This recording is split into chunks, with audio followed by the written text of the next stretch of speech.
Përshëndetje, unë jam Sheri me një video trajnimi të historisë familjare. Sot do të hedhim një vështrim se si të krijoni një llogari në FamilySearch.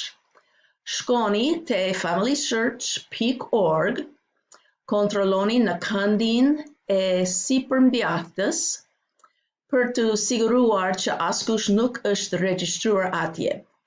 Nëse shihni një emër, klikoni mbi emrin dhe dilni.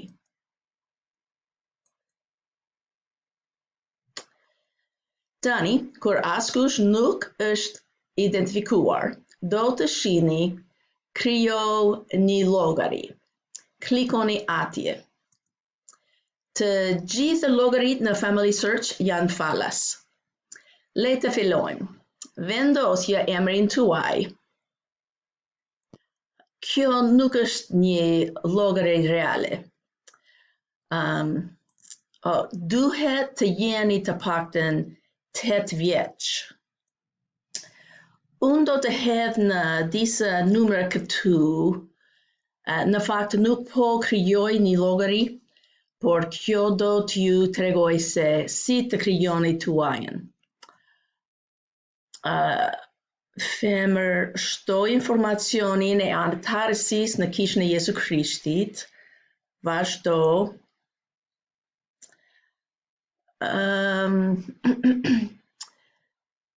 Nëse nuk përdor një numër real këtu, nuk do të funksionoj. Do të klikoj, nuk mundem ta gjej numrin tim të dokumentit në kishë. Nëse e bëni këtë, atëherë mund të vendosni më vonë. Vendosni numrin tuaj të regjistrimit. Mund të gjeni në rekomandimin tuaj të tempullit, mund të gjeni në veglat LDS në rregull. Vendoseni atë, vazhdoni.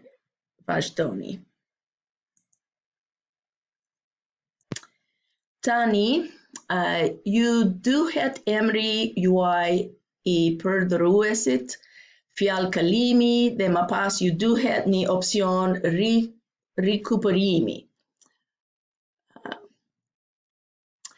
Përdorni telefonin celular ose emailin tuaj. Kjo është në rast se harroni emrin e përdorësit ose fjalë kalimin. Do të mund të rikuperoni dhe pastaj pranoni kushtet e përdorimit dhe krijoni një llogari.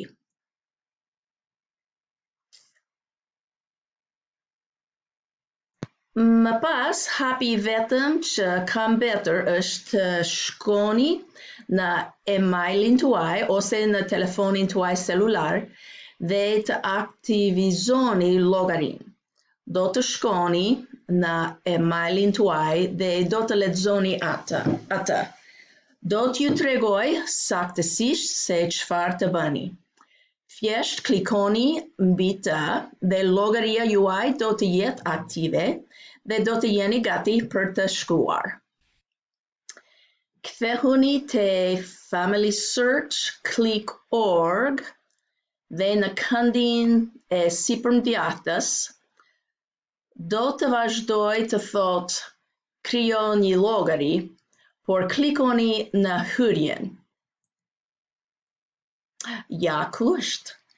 Dhe më pas futni emrin e përdorësit dhe fjalë kalimin dhe siguroheni që të funksionoj